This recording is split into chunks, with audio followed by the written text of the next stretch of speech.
Hello, scrappy friends! Welcome to my video and welcome to another series of Keeping It Simple. In these series, I like to give creative ideas on how we can get our pages done quickly, simply, and beautifully. I like to show ideas and tips on how we can make some simple cuts and do them over and over, changing the paper, changing the tools. Using those same cuts, we can make layouts over and over and keep our scrapbooking simple, but yet getting those pages done.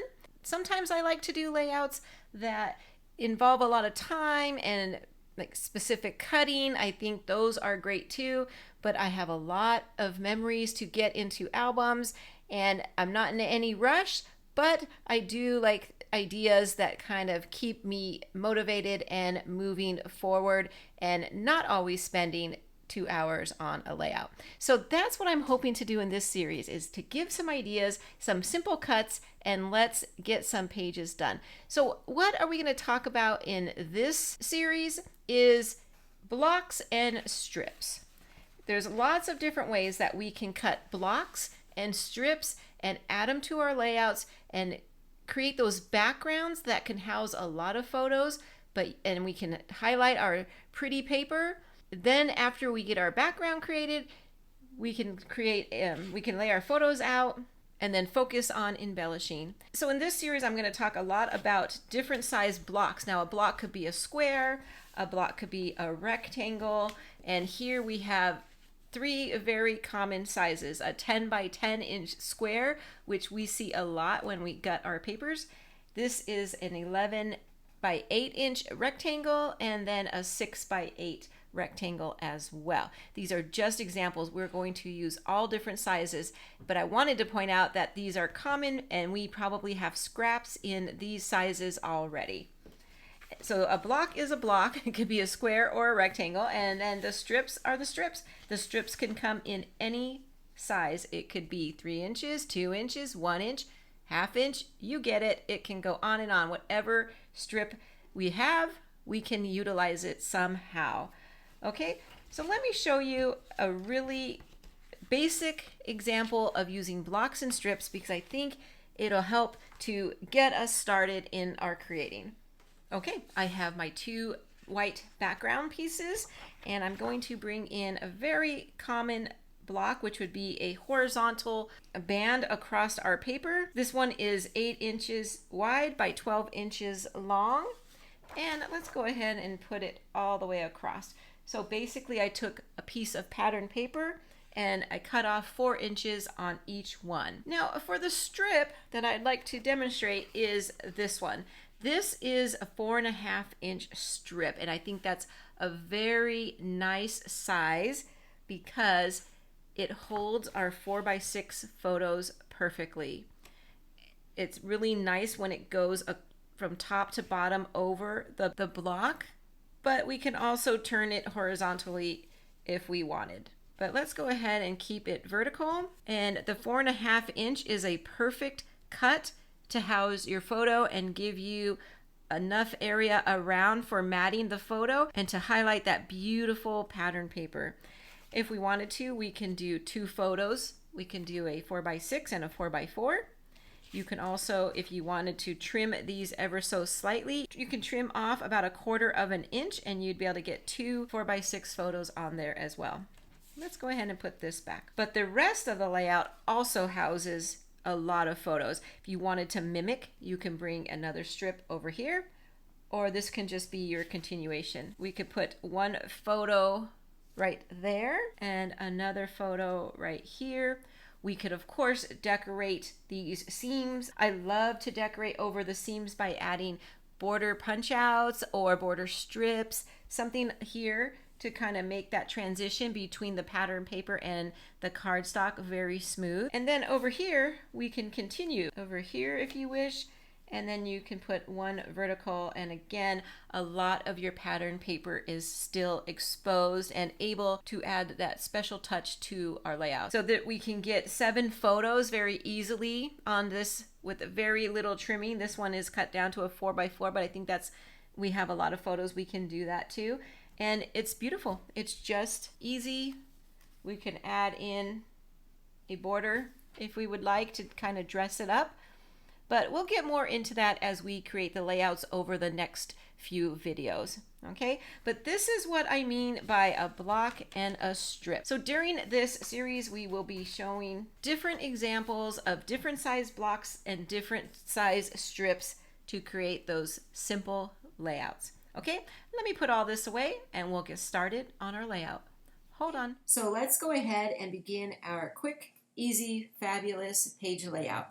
So I have here 2 blocks and 1 strip. So I'm going to move a little slow as I go through laying these down, just so I could pop the measurements up on the screen in case you would like to follow along. Okay, the first one I have is this dark green leafy pattern, and this one measures 10.5 inches long by 8.5 inches wide. I'm going to bring this one down to about 1.25 inch mark and up 1.25 from the bottom. That way I have the same measurement on the top and the bottom. And then I'm going to bring in this plaid piece, and it measures 8.5 inches long by 7 inches wide, and that's going to go the same position on the opposite page. Now let's pause and talk about this for a moment. What I normally would do in this case is I would take the green leafy pattern and I would extend it all the way to the other page, just so it would look like a continuous mat. But this time I just want it to be a little different. I want to add a little bit more color and texture to my page, so I just wanted to change up the pattern. But you could use both of these the same. Then my last piece is my strip. Just talked about how a 4.5 inch strip is a perfect size for putting a photo on and having this instant matte behind the photo. And that is also true with a 5 inch strip. So this is what I have here. I have a 5 inch wide by 12 inches long, and I'm going to place that right there next to the plaid. And there we go. There, I took my blocks and my strip and I made it into a very basic base page to my layout. Okay, so I do have to apologize because the photos that I'm going to use on today's layout, I'm working in my daughter's school album, and I want to do a layout of a field trip that they went on. They went to this place called Gardens of the World. It was a fabulous field trip. It was raining the day they went, so that was a little bummer, but they were still able to see the garden. But as I was gathering my photos, I realized I can't really show you them because there's way too many children in them. I'm not comfortable putting those kind of photos on my channel, so I usually cover them up with little hearts, but I thought it's way too many to cover up, so this time I am going to just use some photo placemats instead. Let's come over here to the first block. You saw me go ahead and put one vertical photo that I can show right over here on top of this mat. I wanted to show that you see how this 5 inch strip is again perfect to house a 4 by 6 inch photo. And if you wanted to, you can even put a mat behind that photo and you would still be able to see all the pretty pattern paper exposed from behind the photo. So let's take a look at the other photos. Now let's talk about this block over here, because this block is perfect to house photos, and I like to do this. I like to put my photos right in the center. So this was a 10.5 by 8.5 inch wide photo, so I decided I'm going to cut down my photos. My photos were perfect for cutting down, so I thought I would rather have a little smaller photo and more of my pretty pattern paper exposed. But let me show you what it would look like if I used a 4 by 6 photo. Okay, let me put 2 photos here. The two 4 by 6 photos still fit in my block area, but I have less exposed paper. If you wanted to have a little bit more exposed paper, cut this 1 more inch wider. So make that a 10.5 by a 9.5 width block, and then you would have a little more paper exposed. Okay, so that's one option. But like I said, my pictures were perfect for cutting down. Sometimes we have that option and sometimes we don't, but I do, so I'm going to use a little smaller photo and more exposed paper. So then I want to place some photos over here as well. So I'm going to bring in a 3.5 by 4 inch photo. And the reason I went with a 3.5 inch is because these were already cut to 3.5 inches. I want them to be aligned up nicely. If I was going to use a 4 by 6 inch photo here, then I would put a 4 by 4 photo there. So let me show you what that would look like really fast. Here's our 4 by 6 photos back in place. And we could squeeze in a 4 by 4 photo here, but again, it's getting super tight and we're losing that background paper. So if I wanted to keep my photos bigger, I would definitely extend it out another inch here, another inch, so that I have a 1/2 inch at the top and a 1/2 inch at the bottom. And you can even bring this out to an 11 inch and give it another 1/2 inch. That would show a little bit more of that background paper in there. Okay, let me go back to my layout. Then what I would do is I want to match the right hand side and use the block as a place to house my photos. So I would bring in 2 more photos like that. Again, like we just covered, the 4 by 6 photos would fit very nicely here. Okay, so there we go. That's going to be my photo placement for this layout. And before I move on to the rest of the layout, the layering, embellishing, all that other stuff, I do want to change out the background. I was just going to demonstrate on white so that you can really see the paper laid out and the photos, but I just want to swap them out really quickly and bring in a little bit more color.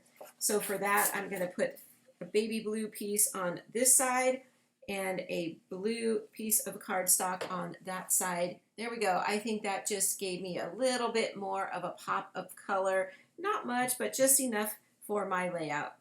Okay, let me scoot that aside. I would like to bring in some layering, and one of the best ways to do that is to incorporate some border punch outs or any kind of punch outs. So in this case, I'm going to use the bamboo border punch. This field trip was a trip to a local garden museum kind of place, and I like the idea of bringing in the bamboo because one of the photos, the girls are standing in front of some bamboo.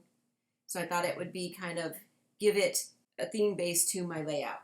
So for this, I'm going to bring in a piece of avocado cardstock because there's a lot of green. I have green in my paper. There's green in the photos. I mean, we are at a garden, so I thought this would be the appropriate color. It matches really nicely with my paper selection as well.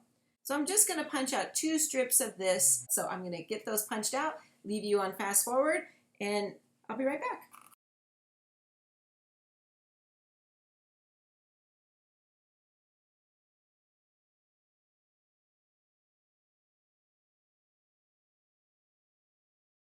So my idea for the bamboo is to put it right here at the top.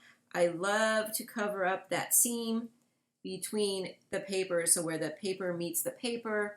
It's just one of those things I like to do to bring in some layering and to help with the transition of the papers.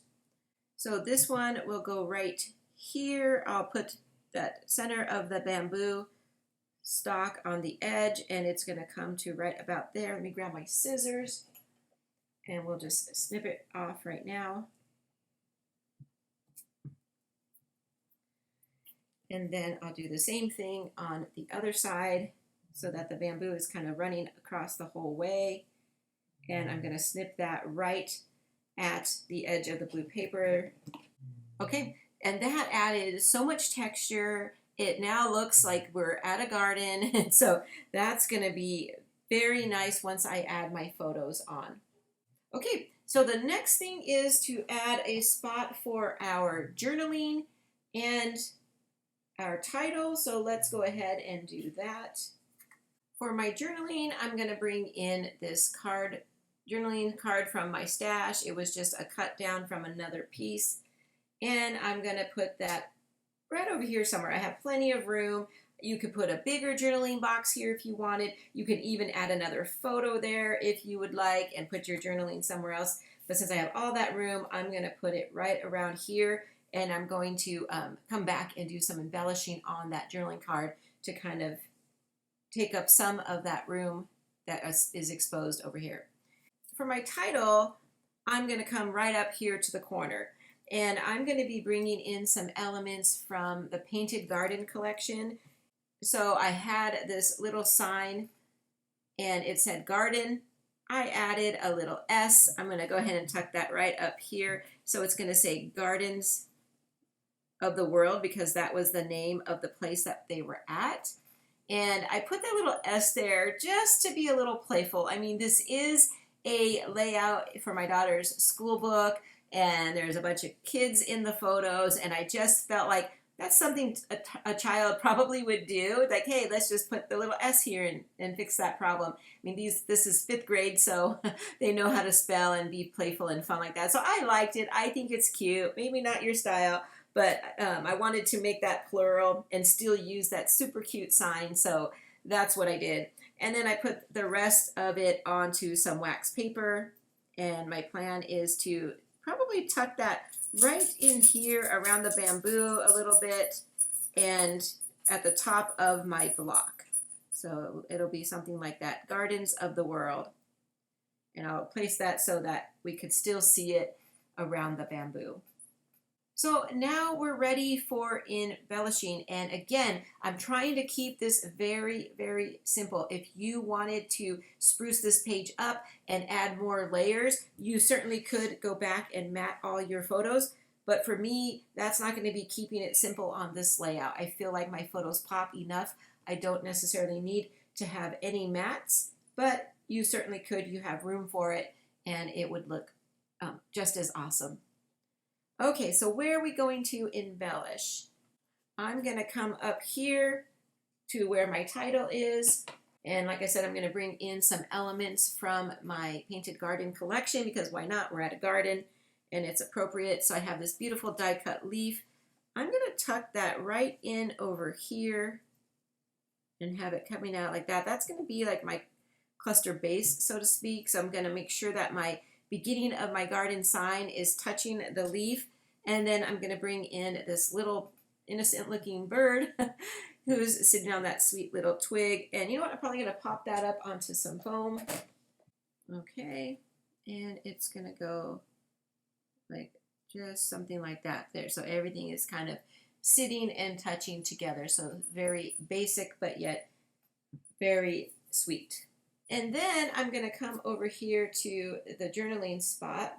And over here is this cute umbrella. Now I'm bringing this in because what you can't see is because I don't have my photos is it was kind of a rainy day. So maybe not the best day to go on a field trip to a garden, but it stopped raining. They were able to see all the grounds, but I thought this little umbrella was with my collection, and I thought, you know what? I don't really use a lot of umbrellas, so I thought this would be a perfect time to bring it in and kind of represent the fact that it was raining.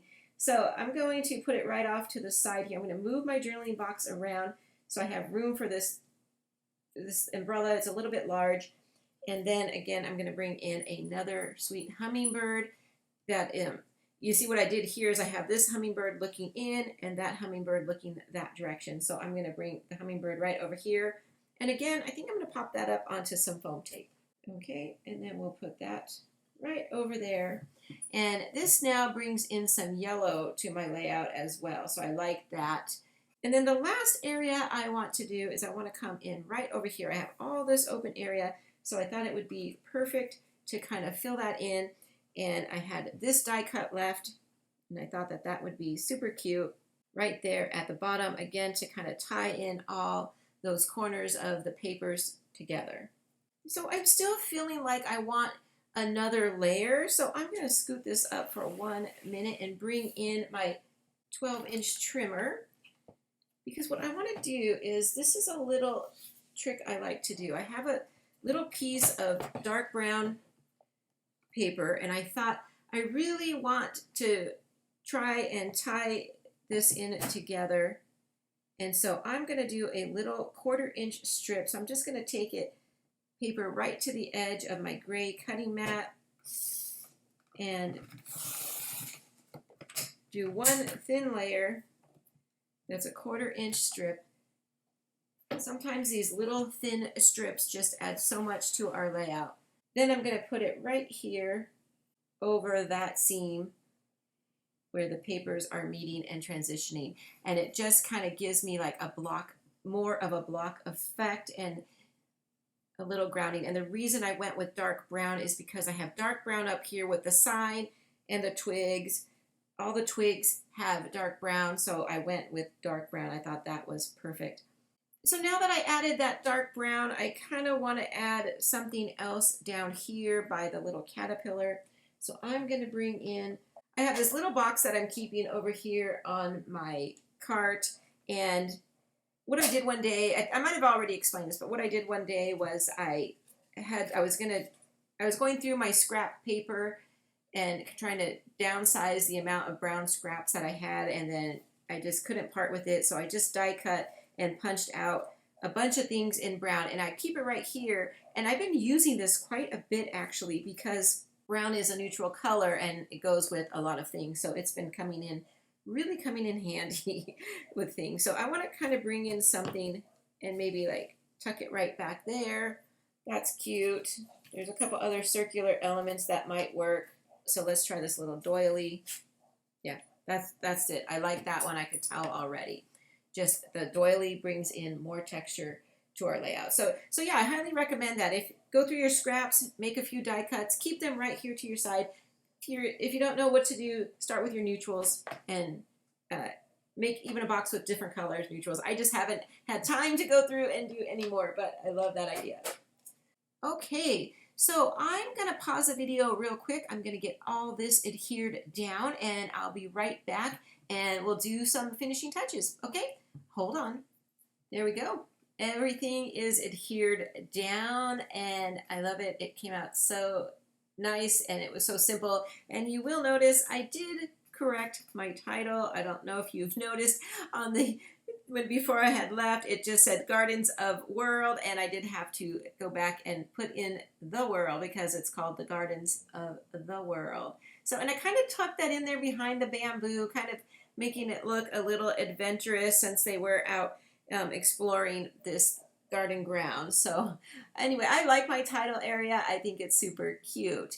And I just am so happy that I chose the bamboo border punch. So I just wanted to put that reminder out there that, hey, go and get your punches out. And if you're working on this layout along with me, I challenge you to pull out a punch you haven't used in a while, because I have not used that in a while. So let's get on to some finishing touches. But before that, I would like to take this opportunity to ask you to please click that like button. It really helps me out tremendously to help spread my content through YouTube, and I would love for some other scrappy friends to find us and play along in this series along with us. So thank you for doing that. I do appreciate it. So for my finishing touches, I'm going to bring in my sticker sheets from the Painted Garden collection, and I have a lot left. And I think I like the little yellow bee because I brought in yellow over here.